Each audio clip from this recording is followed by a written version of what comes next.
برادران اسلام، اللہ کریم کو اپنے دوست بہت زیادہ پیارے ہیں۔ جن لوگوں نے اپنی صبح و مساء اللہ کے نام کی ہے، جنہوں نے اپنا سفر و حضر اللہ کے نام کیا ہے، جنہوں نے اپنی زندگی کی ہر خوشی اور غمی اللہ کے نام کی ہے، جنہوں نے اپنا ہر عسر و یسر اللہ کے نام کیا ہے، اللہ کریم کو وہ لوگ انتہائی پیارے ہیں۔ اور اللہ کریم ان کا جب ذکر فرماتا ہے تو وہ اتنا محبت آمیز ذکر ہے کہ وہ تذکرہ پڑھنے سے انسان کے دل کے اندر یہ خواہش پیدا ہوتی ہے کہ کاش اللہ کریم مجھے بھی اسی زمرہ میں داخل فرما دے۔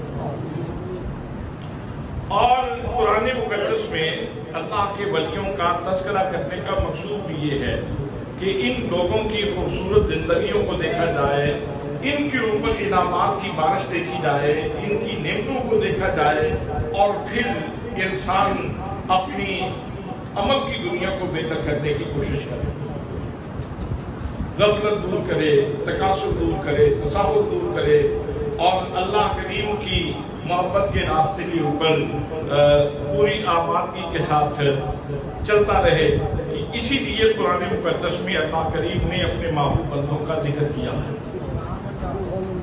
حضرات، پروردگار عالم نے جب اپنے پیارے بندوں کا ذکر کیا تو انتہائی خوبصورت پیرایا ہے، انتہائی خوبصورت انداز ہے۔ پروردگار عالم ارشاد فرماتا ہے، الا خبردار، خبردار۔ اب یہ خبردار کا کلمہ یہ تحدید بھی ہے اور یہ تنبیہ بھی ہے۔ تحدید غیروں کے لیے ہے، یعنی دھمکی غیروں کے لیے ہے، اور تنبیہ اپنوں کے لیے ہے۔ غیروں کے لیے تحدید ہے، دھمکی ہے کہ میرے جو بندے ہیں، میرے دوست ہیں، میرے ولی ہیں، میرے پیارے ہیں، ان کے بارے میں حاضر سرائی نہ کرنا، ان کی گستاخی نہ کرنا، ان کی بارگاہ میں غیر پارلیمانی لہجہ نہ اختیار کرنا۔ اگر ان کے ساتھ عداوت رکھی تو پھر سن لو کہ تم ان کے ساتھ عداوت نہیں کر رہے، تم میرے ساتھ عداوت کر رہے ہو، اس لیے کہ ان کا تشخص، ان کا تعارف میرے ساتھ ہے۔ اور پھر اس کی تشریح میں حدیث قدسی بھی موجود ہے۔ اللہ کریم نے ارشاد فرمایا، من عادى لي وليا فقد آذنته بالحرب، جو بندہ میرے ولی کے ساتھ عداوت رکھتا ہے میں اس سے اعلان جنگ کرتا ہوں۔ پورے قرآن و حدیث کے ورثہ کو آپ پڑھ لیں، صرف 2 جگہیں ایسی ہیں جہاں اللہ کریم نے اعلان جنگ کیا ہے۔ ایک سود کھانے والوں کے خلاف اللہ نے اعلان جنگ کیا، فرمایا فاذنوا بحرب من اللہ، انہیں بتلا دو سود کھانے والوں کو کہ وہ اللہ کے ساتھ جنگ کے لیے تیار ہو جائیں۔ اور دوسرے نمبر پہ وہ لوگ جو اللہ کے ولیوں سے عداوت رکھتے ہیں، جن کے سینوں میں اللہ کے ولی کے بارے میں بغض ہے، ان کو اللہ کریم ارشاد فرماتا ہے، حدیث قدسی ہے، من عادى لي وليا فقد آذنته بالحرب، جو میرے ولی سے عداوت رکھتا ہے میں اس سے اعلان جنگ کرتا ہوں۔ اور تنبیہ اپنوں کے لیے ہے کہ تمہارے پاس اثاثہ ایمان ہے، تمہارے پاس دولت ایمان ہے، تو جو میرے دوست ہیں اب ان کے بارے میں تم نے کسی غلط فہمی کا شکار نہیں ہونا، ان کے ساتھ احترام کا سلوک کرنا ہے، وہ میرے ہیں، اور تم نے یہ دیکھنا ہے کہ وہ میرے ہیں، صرف یہ نہیں دیکھنا کہ ان کی بھی 2 آنکھیں ہیں تو ہماری بھی 2 آنکھیں ہیں، تو ان کا بھی ناک ہے تو ہماری بھی ناک ہے، تو ان کی بھی 2 ٹانگیں ہیں تو ہماری بھی 2 ٹانگیں ہیں۔ بے شک وہ انسان ہے اور آدم علیہ السلام کی اولاد میں ہیں، لیکن چونکہ میرے دوست ہیں، تم نے میرے پیمانے دوستی کو دیکھنا ہے، میرے وعدہ دوستی کو دیکھنا ہے، اور ان کے ساتھ احترام کا سلوک کرنا ہے۔ اللہ خبردار، بے شک کوئی شک نہیں اس جملے میں، کوئی شک نہیں اس بات میں، یعنی دائیں بائیں دیکھنے کی کوئی گنجائش نہیں ہے، شک و ارتیاب کی گنجائش ہی نہیں۔ اللہ ان اولیاء اللہ، جو اللہ کے دوست ہیں، جو اللہ کے ولی ہیں، یہاں لفظ اولیاء ذکر کیا گیا ہے، اور لفظ اولیاء یہ ولی کی جمع ہے، اور ولی کے متعدد معنی ہیں۔ ولی کا معنی محب ہے، ولی کا معنی محبوب ہے، ولی کا معنی دوست ہے، ولی کا معنی قریب ہے، ولی کا معنی ناصر ہے، ولی کا معنی قریب ہے، ولی کا معنی مددگار ہے. یہ تمام تر معانی جو ہیں یہ لفظ ولی کے اندر پائے جاتے ہیں. تو گویا اللہ کا ولی وہ ہوتا ہے جس کے اندر یہ ساری شانیں موجود ہوتی ہیں. تو سب سے پہلا جو معنی ہے وہ ہے ولی اسے کہتے ہیں جو محب ہو. اور محب کا خاصہ یہ ہے لو کان حبک صادقا لاطعتہ ان المحب لمن یحب مطیع. محبت کا خاصہ یہ ہے، شاعر کہتا ہے عربی کا، کہ اگر تیری محبت خالص ہوتی، اگر تیری محبت سچی ہوتی تو تو اپنے محبوب کی اطاعت کرتا، اتباع کرتا. کیونکہ محب اپنے محبوب کا مطیع ہوتا ہے، محب اپنے محبوب کا مطیع ہوتا ہے، فرما بردار ہوتا ہے. تو ولی کا پہلا معنی کیا ہے؟ پیار کرنے والا. سبحان اللہ.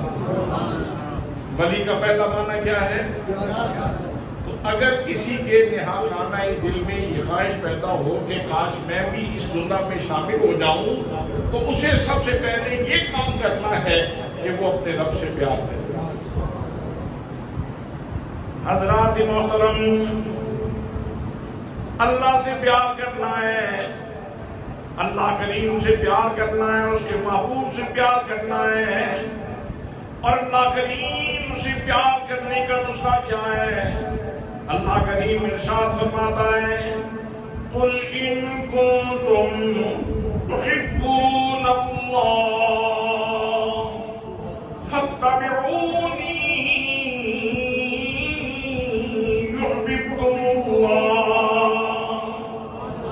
فرمایا میرے محبوب گرامی، آپ اپنی زبان فیض ترجمان سے اعلان فرما دیں، اپنی امت سے کہہ دو، اپنے کلمہ پڑھنے والوں سے بھی کہہ دو، اور دیگر لوگوں کو بھی بتا دو، جہاں تک قرآن کا پیغام جاتا ہے پہنچا دو کہ اگر تم اللہ کے ساتھ محبت کی دعوے دار ہو تو پھر تم میری پیروی کرو، میرے پیچھے پیچھے آؤ، میرے نشان راہ کو تلاش کرو، میری اطاعت کرو، میری فرما برداری کرو.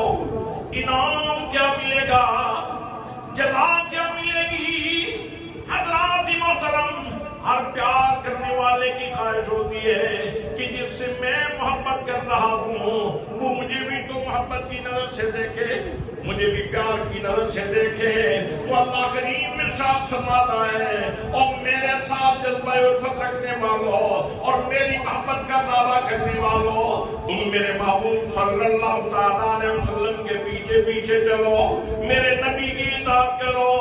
یحببکم اللہ، میں تمہیں انعام یہ دوں گا کہ میں رب تم سے محبت کرنا شروع کر دوں گا. تمہارے صبح و شام کے معمولات میں اپنے نبی کی اتباع کا رنگ دیکھنا چاہتا ہوں، سنت مصطفیٰ کا رنگ دیکھنا چاہتا ہوں.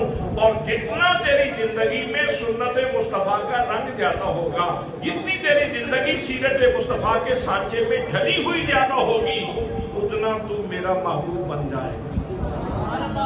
سبحان اللہ.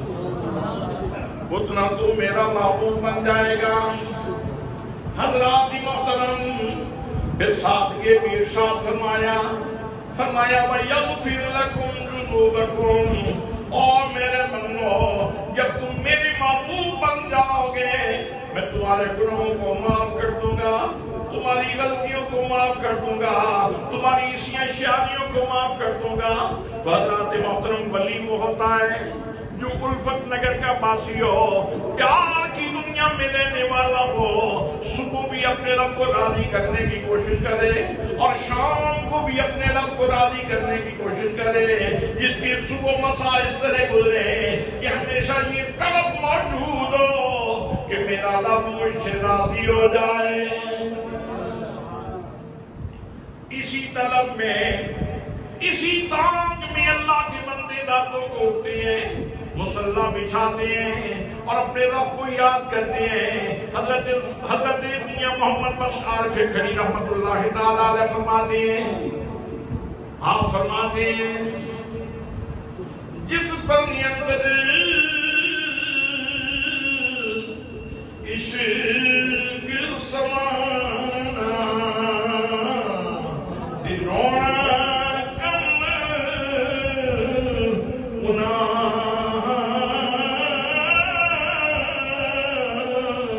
اٹھتے روندے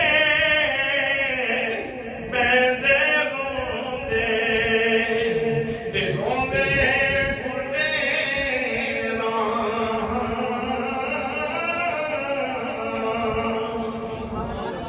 جو اللہ کے بندے ہیں وہ اللہ کی محبت میں روتے ہیں، اللہ کی محبت میں مصلی بچھا کے اس کو یاد کرتے ہیں. یہ اللہ کے ولیوں کی نشانی ہے. حضرات محترم، کوئی بھی ایسا بندہ جو حضور صلی اللہ علیہ وسلم کی سیرت سے گریز پا ہو وہ ولی نہیں ہو سکتا. وہ ولی، ہاں یہاں ایک فرق ضرور ملحوظ خاطر رکھیں. ولی کی دو قسمیں ہیں. ایک ولی ہوتا ہے جسے صالح کہا جاتا ہے اور ایک وہ ہوتا ہے جسے مجذوب کہا جاتا ہے. ایک صالح ہوتا ہے اور ایک مجذوب ہوتا ہے. صالح وہ ہوتا ہے جو اپنے ہوش و حواس کو قائم رکھتے ہوئے زیادہ محبت پہ، زیادہ مستقیم پہ رواں دما رہتا ہے، اس کو کہتے ہیں صالح. اور مجذوب وہ ہوتا ہے کہ جس کے اوپر اللہ کی تجلی پڑتی ہے یا اللہ کی محبت میں بے خود ہو جاتا ہے تو وہ بارگاہ الوہیت کی طرف کھینچ لیا جاتا ہے اور اس کی عقل جواب دے جاتی ہے تو فاطر العقل ہو جاتا ہے. تو ایسے بندے کے اوپر اسلام کے احکام نافذ نہیں ہوتے. مجذوب مرفوع القلم ہوتا ہے. مجذوب کیا ہوتا ہے؟ مرفوع القلم ہوتا ہے، اس کے اوپر شریعت کی قلم نافذ نہیں ہوتی. لیکن جو صالح ہے وہ شریعت اسلامیہ کے تمام اوامر کا پابند ہوتا ہے، تمام نواہی کا پابند ہوتا ہے. اور اگر کوئی بندہ بالکل حواس ٹھیک ٹھاک ہوں، تندرست ہو، کھانا ٹھیک کھائے، پانی ٹھیک پیے، باقی سارے معاملات ہوش و حواس سے کرے اور نماز کے وقت اس کے اوپر جذب طاری ہو جائے تو وہ کوئی 2 نمبر تو ہو سکتا ہے، 1 نمبر فقیر نہیں ہو سکتا. حضرت سلطان العارفین سلطان باہو رحمت اللہ تعالیٰ علیہ نے اپنی کتاب عین الفقر کے اندر یہ حدیث پاک آپ نے حدیث کے عنوان سے اس کو کوٹ کیا ہے. اگرچہ بعض علماء نے یہ بھی کہا کہ یہ کسی اللہ کے ویسے برگزیدہ بندے کا قول ہے، لیکن آپ ارشاد فرماتے ہیں کہ نبی مکرم صلی اللہ تعالیٰ علیہ وسلم کا ارشاد گرامی ہے اذا رأیت رجلا یطیر فی الهواء او یمشی علی الماء وترک سنۃ من سنتی فاضربہ بالنعلین. اگر تم کسی ایسے بندے کو دیکھتے ہو جو ہوا میں اڑتا ہے اور پانی کے اوپر چلتا ہے لیکن میری سنت کا تارک ہے تو وہ قابل احترام نہیں ہے، اس کو جوتے مارو، اس کو جوتے مارو، اس کو ولی نہ سمجھو، اس کو ولی نہ سمجھو، اس کو اللہ کا محبوب نہ سمجھو، بلکہ وہ تحقیر کے قابل ہے، اہانت کے قابل ہے، تذلیل کے قابل ہے، اس لیے کہ اس کے سامنے سنت مصطفیٰ کی کوئی اہمیت ہی نہیں ہے. تو حضرات محترم، ولی وہ ہوگا جو اللہ اور اس کے رسول صلی اللہ علیہ وآلہ وسلم کے احکام کا پابند ہو. جب سے ہمارے ہاتھوں سے یہ معیار چھوٹا ہے، یہ میزان چھوٹا ہے، تب سے گلی محلے میں بہت سارے حشرات الارض نکل آئے ہیں اور ہر بندہ اپنے آپ کو قلندر زماں اور پتہ نہیں کیا کچھ کہتا ہے. اس لیے یہ پہچان بھی یاد رکھیں. لیکن جو اللہ کے بندے ہیں ان کے بارے میں کبھی دل میں میل بھی نہیں آنی چاہیے. اللہ کریم ارشاد فرماتا ہے، فرمایا الا ان اولیاء اللہ لا خوف علیہم ولا هم يحزنون. فرمایا خبردار، بے شک وہ لوگ جو الفت نگر کے باسی ہیں، جو اللہ سے پیار کرنے والے ہیں، جو محب کے درجے میں ہوں تب بھی اور محبوب کے درجے میں ہوں تب بھی، وہ دوستی کا مفہوم پورا کر رہے ہوں تب بھی، سن لو ان کے اوپر کوئی خوف نہیں ہے اور نہ ہی وہ غمگین ہوں گے، اور ان کا شیوائے زندگی بھی اللہ کریم نے بیان فرما دیا، فرمایا الذین آمنوا وکانوا یتقون۔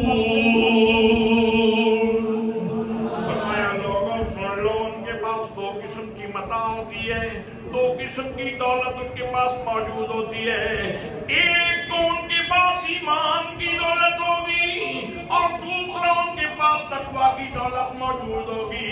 حضرات محترم جب ایمان کی بات کرتے ہیں اس میں اللہ کے اوپر ایمان، اللہ کے رسول کے اوپر ایمان، اللہ کی باقی کتابوں کے اوپر ایمان، اللہ کے باقی نبیوں کے اوپر ایمان، قرآن مقدس کے اوپر ایمان، آخرت کے اوپر ایمان، صحابہ کرام کی عظمت کے اوپر ایمان، اہل بیت کے اطہار کی عظمت کے اوپر ایمان، اولیاء کاملین کی عظمت کے اوپر ایمان، آخرت کے عقیدے کے اوپر ایمان۔ جتنی ایمانیات کی بات ہے، عقیدے کی جتنی باتیں ہیں وہ ساری کی ساری ایمان کے اندر آ جاتی ہیں۔ گویا ولی وہ ہوگا جو بد عقیدہ نہیں ہوگا بلکہ اس کا عقیدہ، بولیں تو صحیح، باہر تو گرمی ہوگی اندر تو بڑی ٹھنڈک ہے۔ بھائی ولی وہ ہوگا جس کا عقیدہ، جن کو نیند آئی ہوئی ہو بے شک نہ بولے، لیکن جو جاگ رہے ہیں کم از کم وہ تو بولے، میں آپ کے لیے تقریر کر رہا ہوں۔ ولی وہ ہوگا جس کا عقیدہ درست ہوگا، جس کا عقیدہ جس کا عقیدہ جس کا عقیدہ یہ میں نے آپ سے کہلوایا اس لیے ہے کہ اس دور میں اس چیز کی شدید ضرورت ہے، اور ولی وہ ہوگا جس کا عمل بھی درست ہوگا، جو صاحب تقوی ہوگا، اور تقوی میں جتنے اعمال ہیں وہ سارے کے سارے تقوی کے اندر آ جاتے ہیں، تقوی کے ٹائٹل کے نیچے، اس لیے کہ تقوی کا مفہوم یہ ہے کہ ہر اس جگہ سے بندہ دور بھاگے، وہاں نہ جائے جہاں اللہ کریم نے اس کے رسول نے جانے سے روکا ہے، اور اس جگہ سے کبھی غیر حاضر نہ ہو جہاں پہ اللہ اور اس کے رسول نے جانے کا حکم دیا ہے، اس احساس کے ساتھ کہ میری تو دوستی ہے میرے رب کے ساتھ، میرا تو تعلق ہے میرے رب کے ساتھ، میرا تو یارانہ ہے میرے رب کے ساتھ، کہیں یہ یارانہ ٹوٹ نہ جائے، کہیں اس دوستی میں کوئی دراڑ نہ پڑ جائے، کہیں اس میں کوئی کمزوری نہ آ جائے، تو میں نے یہ پیار کی گشتی سر پہ رکھی ہے، اور میں نے سرخرو ہو کے اس پیار کی گشتی کو اٹھا کے اپنے رب کی بارگاہ میں لے جانا ہے۔ اس لیے اس جہان کے جتنے سانس اس نے مجھے بخشے ہیں میں نے بہت احتیاط کے ساتھ چلنا ہے، اور بالآخر اس کی بارگاہ میں حاضر ہونا ہے۔ حضرات محترم، ولی وہ ہوتا ہے جس کا عقیدہ بھی ٹھیک ہو اور جس کا عمل بھی ٹھیک ہو۔ جب بندہ محبت کی مدار لے کر اس کے دربار میں حاضر ہوتا ہے تو اللہ کریم نوازتا کیسے ہے؟ آئیے حدیث پاک سماعت فرمائیے، نبی مقدم صلی اللہ تعالیٰ علیہ وسلم ارشاد فرماتے ہیں، جب اللہ کے بندے اس کی یاد کا ذوق لے کر، اس کی محبت کا سامان لے کر، اس کا شوق لے کر اللہ کے گھر میں حاضر ہوتے ہیں اور اللہ کرتے ہیں، اللہ کو یاد کرتے ہیں، اللہ کریم روزانہ فرشتوں کی جماعتوں کو بھیجتا ہے جنہیں سیاحین کہا جاتا ہے۔ وہ فرشتے زمین کے اوپر آتے ہیں اور جہاں اللہ کے بندے اللہ کا ذکر کر رہے ہوں وہ فرشتے تلاش کرتے ہیں ذکر کی مجالس کو، اللہ کرنے والوں کو تلاش کرتے ہیں، اور جہاں انہیں مجلس سے ذکر مل جاتی ہے، اللہ کو یاد کرنے والوں کی مجلس مل جاتی ہے، تو وہ باقی فرشتوں سے کہتے ہیں حلموا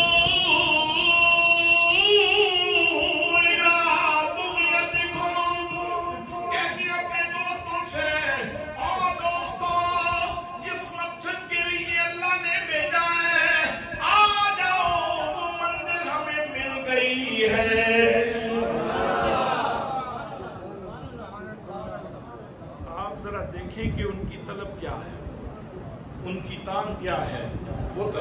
سے کر رہے ہیں وہ صرف ان لوگوں کو تلاش کر رہے ہیں جن کے لبوں پہ اللہ کا سبحان سبحان سبحان اللہ، جن کے لبوں پہ اللہ کا ذکر ہو، جو پیار سے اللہ کا ذکر کر رہے ہیں۔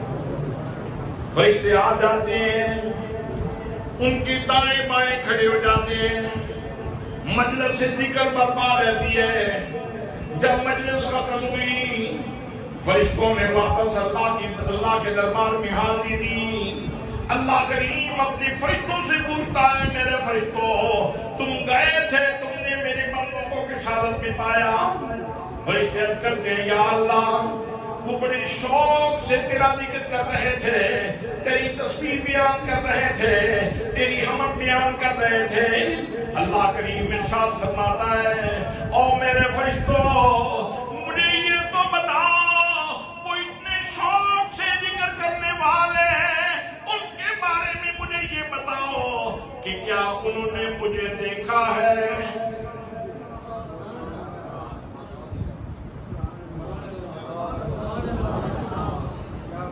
کیا انہوں نے مجھے دیکھا ہے؟ یا اللہ دیکھا تو نہیں، تو پھر دیکھ لو کہ دیکھا بھی نہیں اور پیار کس طرح کر رہے ہیں۔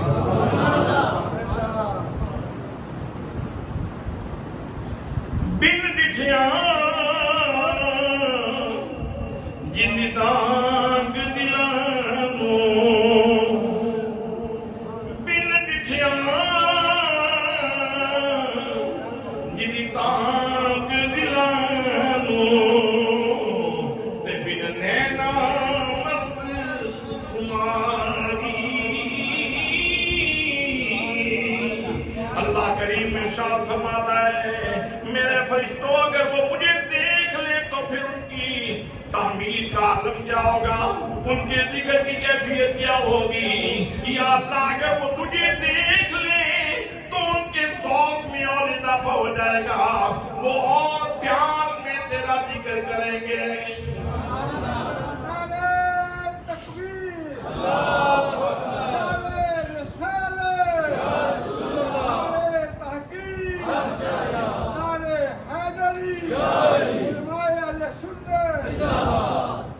فرمایا فرشتوں یہ بتاؤ وہ مانگتے کیا تھے؟ فرشتے عرض کرتے ہیں، یا اللہ وہ جنت کا سوال کرتے تھے۔ فرمایا سن لو پھر میں نے ان کو نواز دیا ہے۔ فرمایا کسی چیز سے پناہ بھی مانگتے تھے کہ نہیں؟ یا اللہ وہ تیری دوزخ سے تیری پناہ مانگتے تھے۔ اللہ فرماتا فرشتوں گواہ ہو جاؤ، انہوں نے بے شک دوزخ نہیں دیکھی، جنت کی ہولناکیاں نہیں دیکھی، لیکن انہوں نے میرے محبوب کی زبان کے اوپر اعتماد کیا ہے۔ لو سن لو میں نے ان کو اپنی پناہ عطا فرما دی ہے۔ فرشتے عرض کرتے ہیں، یا اللہ باقی تو سارے لوگ خلوص کے ساتھ تیرا ذکر کرنے کے لیے گھر سے چلے تھے، لیکن ایک بندہ ایسا بھی تھا جسے ان لوگوں میں سے کسی کے ساتھ کام تھا، اس نے جب اپنے دوست کو دیکھا وہ ذکر کر رہا ہے تو وہ بھی آگے اس مجلس میں شریک ہو گیا۔ وہ گھر سے تو اپنے کسی مطلب کے لیے آیا تھا، لیکن یہاں آ کے ذاکرین کی اللہ کا ذکر کرنے والوں کی مجلس میں بیٹھ گیا۔ یا اللہ اس کا کیا بنے گا؟ فرمایا فرشتوں میں نے اسے بھی معاف کر دیا ہے، میں نے اسے بھی جنت کا استحقاق دے دیا ہے، میں نے اسے بھی دوزخ سے اپنی پناہ عطا فرما دی ہے، اور ساتھ ہی یہ فرمایا میرے بندے جو میرا ذکر کر رہے ہیں یہ مجھے اتنے پیارے ہیں، لا یشقی جلیسہم، کہ ان کے ساتھ بیٹھنے والا بندہ بھی بدبخت نہیں رہتا۔ میں نے اس کے بخت بھی سنوار دیے ہیں، جو صرف ملنے کے لیے آیا تھا، کسی اپنے مقصد کے لیے آیا تھا، دنیاوی مقصد کے لیے آیا تھا، لیکن میں نے اس کی جھولی بھی بھر دی ہے، میں نے اس کو بھی جنت کا استحقاق دے دیا ہے، میں نے اس کو بھی اپنی پناہ عطا فرما دی ہے۔ حضرات محترم، اللہ کریم اپنے بندوں کو جب نوازتا ہے تو دوسری حدیث پاک سنیں، فرمایا کہ بندہ نوافل کے ذریعے مسلسل میرے قریب ہوتا رہتا ہے، یہاں تک کہ میں اس کو اپنا محبوب بنا لیتا ہوں۔ کس کے ذریعے؟ یتقرب الیہ بالنوافل، لا یزال عبدی یتقرب الیہ بالنوافل، بندہ نوافل کے ذریعے مسلسل میرے قریب ہوتا رہتا ہے۔ حضرات محترم، آج عجیب و غریب بے عملی کی صورتحال بن گئی کہ لوگ فرض پڑھتے ہیں اور سنتوں کو بھی گراں بوجھ سمجھتے ہیں، بارے گراں سمجھ کے چھوڑ جاتے ہیں، نوافل کو چھوڑ جاتے ہیں، اور یہ بھی کوئی پتہ نہیں مسجد سے باہر نکلیں آدھا گھنٹہ سڑک کے اوپر بے سروپا قسم کی باتیں کرتے ہوئے گزارتے، لیکن مسجد سے بہت جلدی نکلیں گے۔ حضرات محترم، اگر آپ کی کوئی مصروفیت ہو تو وہ الگ بات ہے، لیکن اگر آپ کے پاس ٹائم ہو تو پھر اللہ سے اگر تعلق کی محبت ہے تو پھر بندہ کہتا ہے ذرا ایک سیڑھی اور آگے چلا جاتا ہوں، میں ایک زینہ اور طے کر لوں، اس کے قریب ہو جاؤں، میں ذرا اور اس کے قریب ہو جاؤں، میں اور اس کے قریب ہو جاؤں۔ تو فرمایا کہ جب بندہ مسلسل نوافل پڑھتا ہے تو میں اس کو اپنا محبوب بنا لیتا ہوں، اور پھر میں اس کے کان بن جاتا ہوں جن سے وہ سنتا ہے، میں اس کی آنکھیں بن جاتا ہوں جن سے وہ دیکھتا ہے، میں اس کے ہاتھ بن جاتا ہوں جن سے وہ پکڑتا ہے، میں اس کی پاؤں بن جاتا ہوں جن سے وہ چلتا ہے۔ حضرات محترم، بخاری شریف باب التوالو جلدوں کے اندر یہ حدیث پاک موجود ہے، اور اگر اس کی تشریح دیکھنا چاہو تو قرآن مقدس میں ایک بڑا خوبصورت واقعہ موجود ہے۔ جناب سیدنا سلیمان علیہ السلام استخر کے شہر سے یمن کی طرف سفر شروع فرماتے ہیں، اور آپ جانتے ہیں جناب سلیمان علیہ السلام کے لشکر میں جن بھی ہوتے تھے، انسان بھی ہوتے تھے، چرند پرند بھی ہوتے تھے۔ جناب سیدنا سلیمان علیہ السلام استخر سے نکلے اور یثرب کے مقام پہ آئے، جس کو بعد میں اللہ کے نبی کے قدموں نے مدینہ بنا دیا، طیبہ بنا دیا، طیبہ بنا دیا۔ جب نبی مکرم صلی اللہ علیہ وسلم کی ہجرت کا کے جگہ کے اوپر آئے تو کہنے لگے ہانا دار ہجرت نبی آخر الزمان، کہنے لگے او میرے ہمراہیوں، لو سن لو، اس وقت جس جگہ سے ہم گزر رہے ہیں یہ جگہ کوئی عام جگہ نہیں ہے، یہ پیغمبر آخر الزمان کی ہجرت کا ہے۔ طوبیٰ لمن آمن بہ وطوبیٰ لمن اتبعہ، فرمایا خوشخبری ہے اس انسان کے لیے، وہ سعادت مند انسان ہے جس کو پیغمبر آخر الزمان کے اوپر ایمان لانے کی سعادت نصیب ہوگی اور ان کی اتباع کرنے کی سعادت نصیب ہوگی۔ جناب سلیمان علیہ السلام اپنے تخت کے اوپر بیٹھ کے مصطفیٰ کریم کی امت کی شان بیان کر رہے ہیں۔ کتنے سعادت مند ہیں آپ لوگ نبی کریم صلی اللہ علیہ وسلم کی نسبت غلامی کی وجہ سے۔ پھر آپ آگے چلتے ہیں، مکہ المکرمہ کی جگہ پہ پہنچے، پھر آپ نے ہمراہیوں سے کہا، فرمانے لگے اور میرے ساتھ چلنے والوں، یہ مولد ہے نبی آخر الزمان کا، یہاں ان کی ولادت ہوگی، یہاں ان کی جائے ولادت ہے۔ طوبیٰ لمن آمن بہ وطوبیٰ لمن اتبعہ، خوشخبری ہے اس کے لیے جو ان کے اتباع کرے گا، اور خوشخبری ہے اس کے لیے جو ان کے اوپر ایمان لائے گا۔ جب یہاں سے تھوڑا سا آگے چلے تو آپ نے جاتے ہوئے دیکھا تھا کہ کعبۃ اللہ کے گرد بت پڑے ہیں، تو پھر کعبے کی طرف رخ نہیں کیا بلکہ آگے سفر شروع کر دیا۔ جب آگے چلے تو کعبہ رونے لگا، کعبے کی چیز نکل گئی۔ اللہ کریم نے کعبے سے پوچھا، او میرے برگزیدہ گھر، رو کیوں رہے ہو؟ کعبہ کہنے لگا میرے مالک، نبی کی جماعت جا رہی ہے، ساتھ اولیاء جا رہے ہیں، یا اللہ آج تیرے نبی نے یہاں نماز ادا نہیں کی، تیرے اولیاء نے یہاں نماز ادا نہیں کی، اور میرے ارد گرد تو بت پڑے ہیں، میری اللہ ان کو آ کے مشرک ان کی پوجا کرتے ہیں، اور اللہ کا نبی مجھے چھوڑ کے جا رہا ہے، اللہ کے ولی مجھے چھوڑ کے جا رہے ہیں۔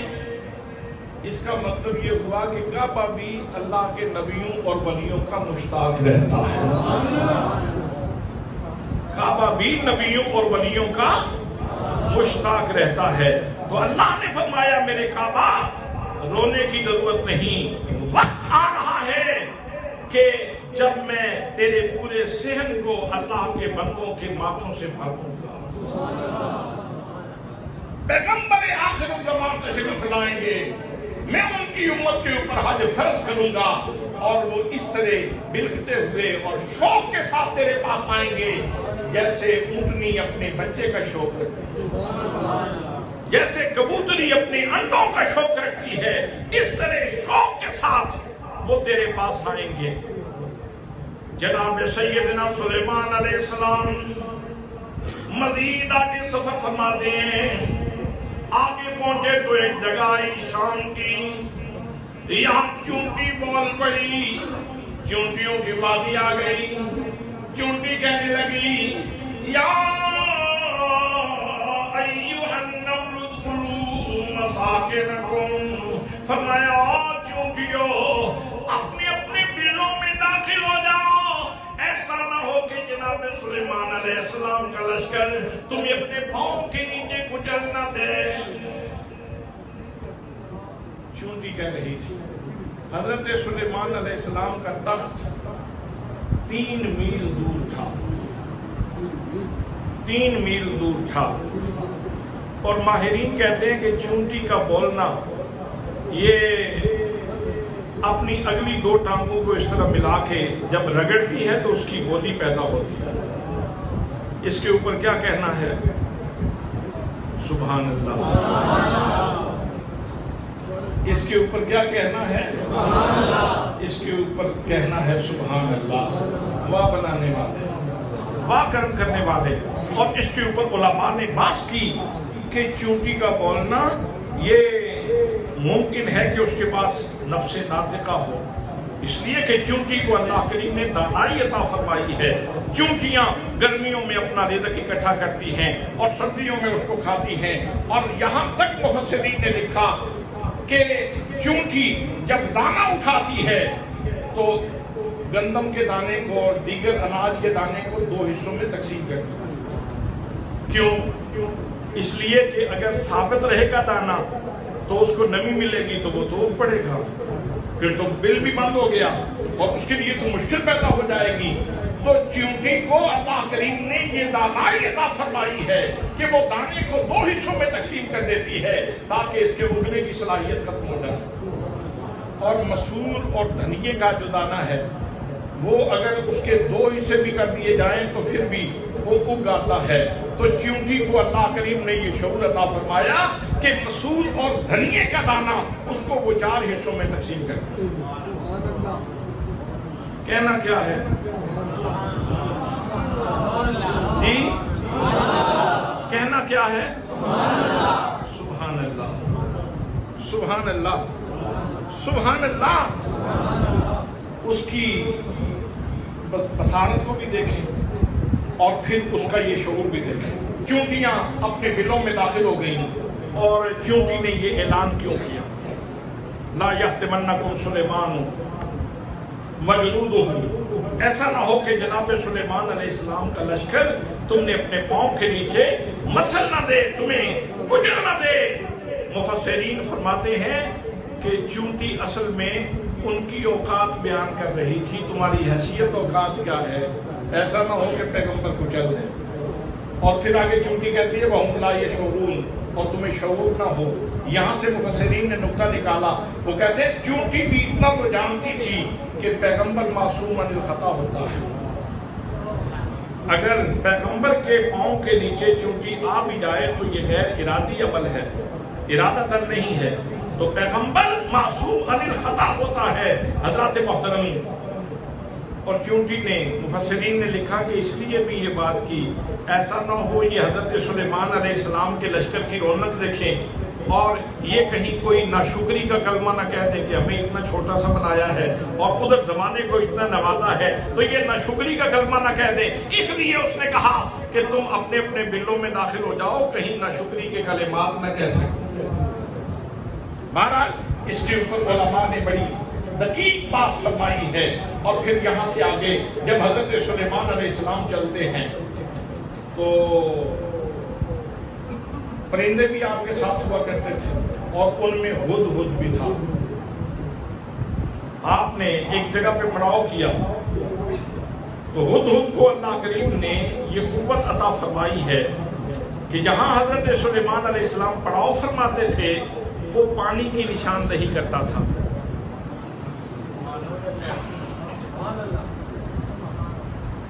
یہ آپ کے پاس بھی کسی دور میں سونگے ہوتے تھے، آج کل تو ختم ہو گیا نا رواج۔ پہلے ملک باغ میں نلکا لگوانے کے لیے پہلے سونگا تلاش کیا جاتا تھا، کنواں کھدوانا ہے تو پہلے سونگا تلاش کرو پانی ہے بھی صحیح کہ نہیں۔ میں غلط کہہ رہا ہوں؟ بابے بولو تو صحیح، اس نئی نسل کو تو نہیں پتا، لیکن بابے تو جانتے ہیں کہ سونگا تلاش کیا جاتا تھا۔ تو اللہ کریم کسی کو یہ قوت مدرکہ عطا فرما دے تو یہ اس کی عطا ہے، اور اس پرندے کو اللہ کریم نے یہ بصارت عطا فرمائی تھی کہ وہ زمین کے نیچے سے پانی دیکھ لیتا تھا۔ سبحان اللہ۔ تو وہ رب جو ایک پرندے کو اتنی صلاحیت دے سکتا ہے، اگر فہم سقیم نہ ہو، فہم صالح ہو اور العقل سلیم پھر جسم سلیم ہو تو پھر تو بات واضح ہو جاتی ہے کہ اگر اس کی عطا کے دروازے کھلیں تو وہ ایک پرندے کی آنکھوں کے سامنے سے پردے اٹھا دیتا ہے۔ جب پرندوں کو اتنا نواز دیتا ہے تو پیغمبروں کو اس کا نوازنا کیسا ہوگا؟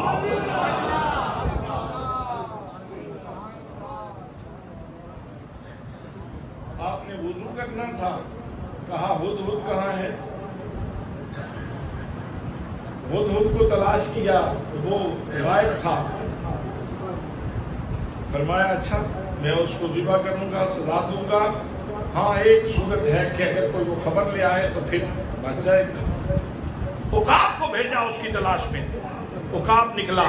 ادھر ہدہد کا قصہ یہ ہے کہ جب وہ ملک سبا میں پہنچا تو وہاں اس کو ایک ہدہد مل گیا اپنی جنس کا۔ وہ دونوں بیٹھ کے گپے ہانکنے لگے، یہ حضرت سلیمان علیہ السلام کی بادشاہی کی باتیں کرے اور وہ اپنی ملکہ بلقیس کی بادشاہی کی باتیں کرے۔ تو بہرحال اس کا کچھ وقت لگ گیا، واپس لوٹا۔ عقاب نے اسے کہا کہ تمہاری خیر نہیں، جناب سلیمان علیہ السلام بڑے غصے میں ہیں۔ تو اس نے کہا فیصلہ قتل کا کر دیا ہے یا کوئی استثناء بھی رکھی ہے؟ کوئی استثنائی صورت بھی بیان فرمائی ہے؟ ہاں آپ نے کہا ہے کہ اگر تو خبر لے کے آئے گا تو بچ جائے گا۔ تو فرمایا پھر کوئی فکر نہیں، پھر میں خبر دوں گا۔ حضرت سلیمان علیہ السلام کے بارگاہ میں ہدہد پہنچا اور اس نے آ کے وہ ساری کی ساری خبر دی کہ میں گیا تھا، وہاں ملکہ بلقیس ہے، وہاں کے لوگ سورج کی پوجا کرتے ہیں، تو کتنا اچھا ہو کہ ان کو اللہ کا پیغام دے دیا جائے۔ تو جناب سلیمان علیہ السلام نے وہاں اپنی مجلس میں بیٹھ کر کہا کہ کون ہے جو ملکہ بلقیس کا تخت لائے؟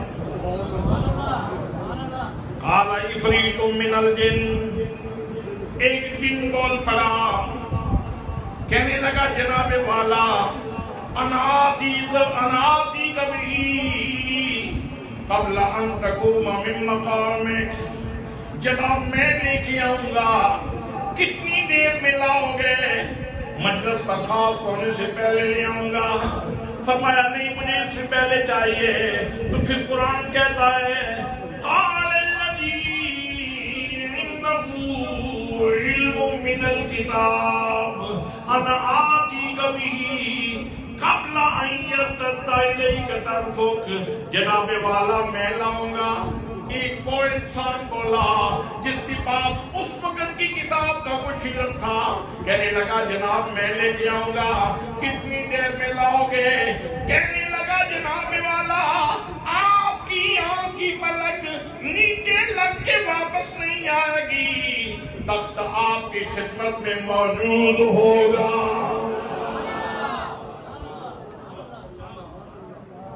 اب پلک جھپکنے کی دیر کتنی ہوتی ہے؟ آج کل بہت ساری باتیں اولیاء کاملین کے بارے میں ایک فرسودہ ذہنیت کا انسان سوشل میڈیا کے اوپر بیٹھ کے کرتا رہتا ہے، ولی یہ ہوتا تو یہ کر لیتے، یہ ہوتا تو یہ کر لیتے۔ اب یہ تو بالکل واضح سی بات ہے، انا آتی کا بہی، میں لاؤں گا، میں لاؤں گا، قبل ان یرتد الیک طرفک، آپ کی پلک جھپکنے سے پہلے، آپ کی پلک جھپکنے سے پہلے لاؤں گا۔ اور صرف دعویٰ نہیں کیا، فَلَمَّا رَآهُ مُسْتَقِرًّا عِندَهُ، جب جناب سلیمان علیہ السلام نے وہ تخت دیکھا ملکہ بلقیس کا، تو فرمانے لگے ہَذَا مِن فَضْلِ رَبِّی لِيَبْلُوَنِی أَشْكُرُ أَمْ أَکْفُرُ۔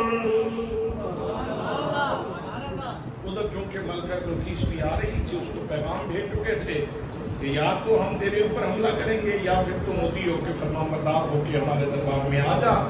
ادھر سے ملکہ بلقیس چلی۔ اب جناب سلیمان علیہ السلام نے اس کا تخت منگوا لیا۔ کیوں؟ اس لیے کہ اس کے دل کا تالا کھولنا تھا اور اس میں ہدایت کا نور انگیلنا تھا۔ پیغمبر کا معجزہ ہو یا ولی کی کرامت ہو تو مقصود کیا ہوتا ہے؟ مقصود اس نے وہ یہ نہیں بتلانا چاہتا کہ میں کیا چیز ہوں، مقصود یہ ہوتا ہے کہ دیکھنے والے کے سینے میں اللہ کا نور اتر آئے، ہدایت اتر جائے، روشنی اتر آئے، اس لیے وہ یہ کام کرتا ہے۔ تو حضرات محترم، جب ملکہ بلقیس نے آ کے اپنا تخت دیکھا تو اس کی حیرت میں اور اضافہ ہوا، اور پھر وہ ایمان بھی لے آئی۔ تو حضرات محترم، یہ اللہ کریم نے اپنے بندوں کا، جن کے ساتھ اس کا پیار ہے، جن لوگوں نے اپنے رب کو راضی کیا ہے، ان کی ایک مثال بیان کی ہے قرآن مقدس کے اندر۔ اور ضروری نہیں کہ قرآن پاک کے اندر غوث پاک کا واقعہ بھی بیان کیا جائے، خواجہ اجمیری کا واقعہ بھی بیان کیا جائے، اور ساتھ بابا فرید کا ذکر بھی کیا جائے، اور پیر سیال کا بھی ذکر کیا جائے۔ کسی دیگ کو چکھنے کے لیے ایک لقمہ لینے سے دانا آدمی، العقل سلیم فی الجسم سلیم کا مصداق آدمی سمجھ لیتا ہے کہ اس کا ذائقہ کیا ہے، اس کا ذائقہ کیا ہے۔ تو ایک دو واقعات بھی اللہ کے ولیوں کے اس طرح بیان کر دینا۔ قرآن چونکہ کتاب ہدایت ہے، یہ فقط ہسٹری کی کتاب نہیں ہے، کتاب ہدایت ہے، اور ہدایت کا سامان اللہ کریم نے اس طرح رکھ دیا ہے تاکہ کوئی بندہ کرامت کا انکار نہ کرے۔ کرامت کا جتنے لوگ ہیں، تمام مسالے کے لوگ ولی کی کرامت کو مانتے ہیں، ولی کی کرامت کو معتزلہ نہیں مانتے، معتزلہ۔ اور بعض تجدد پسند مفسرین نے یہاں کہا کہ وہ آصف بن بلخیہ کی ڈیوٹی لگا دی کہ جلدی جلدی یہاں تخت بنا دو۔ یہ جو تجدد پسند مفسرین ہیں نا، جو مغرب سے مرعوب،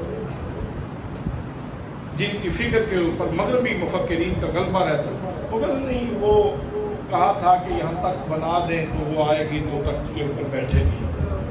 بھئی یہاں ایسی کوئی گنجائش ہی نہیں ہے، یہاں تو بالکل صدیق کلمات ہیں اللہ کی کتاب کے، کہ وہ حضرت آصف بن بلخیہ فرما رہے تھے، انا آتی کا بہی، میں اسے لاؤں گا، میں اسے لاؤں گا، قبل ان یرتد الیک طرفک، آپ کے پلک جھپکنے سے پہلے۔ تو بات صورت جس کی مت ماری ہوئی ہو اس کا کوئی علاج نہیں، اور ہدایت لینے والے بندے کے لیے ہدایت کے ہزاروں سامان موجود ہیں۔